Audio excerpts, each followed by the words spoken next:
Hey PELWELL family, welcome to my channel.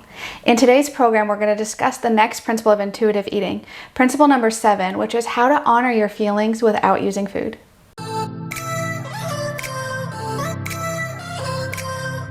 Are you an emotional eater? It's okay. We all eat for comfort from time to time. That does not make you a failure. It's actually part of a normal eating process.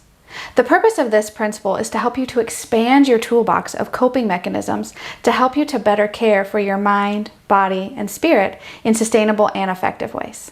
Ice cream is great, isn't it? What's your favorite snack? When we turn to things like cream and sugar, using ice cream as our example, during emotionally laden moments, we're acting not only from impulse, but from a rational self-preservation. Eating as a coping mechanism actually can help us. But when emotionally eating becomes our primary method of handling our emotions, then it can start to harm us. Do you find yourselves overeating in response to the following emotions? Boredom or procrastination.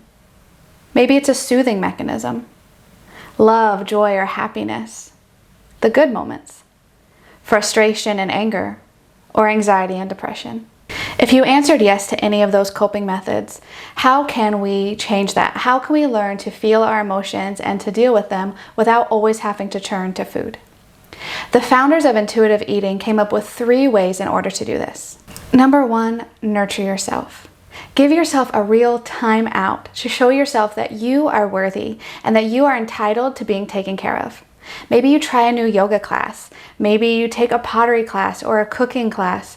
Call a friend. Take a bath.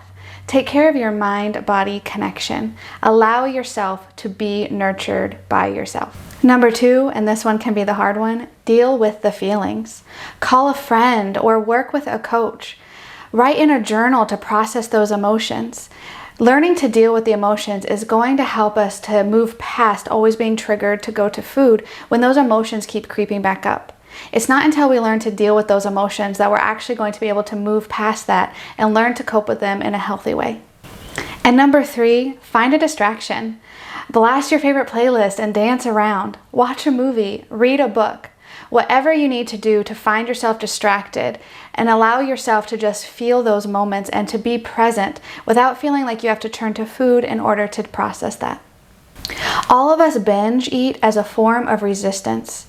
When we silence our inner voices, those emotions, our food does little to actually help with the emotional issue at hand. But when we assert our emotional and physical needs, and we actually take moments to care for ourselves the way we would care for a loved one, the desire to binge eat often disappears. So one of the biggest things you can do to cope with binge eating or constantly turning to food to cope with those emotions is to honor your emotions without turning to food, which is the whole reason behind this principle. Life is so much more than food. Are you ready to start a journey? Thank you for joining me today for our program. Make sure to subscribe and turn on notifications as every week we keep releasing the next principle for intuitive eating. So until next week, my family, be well.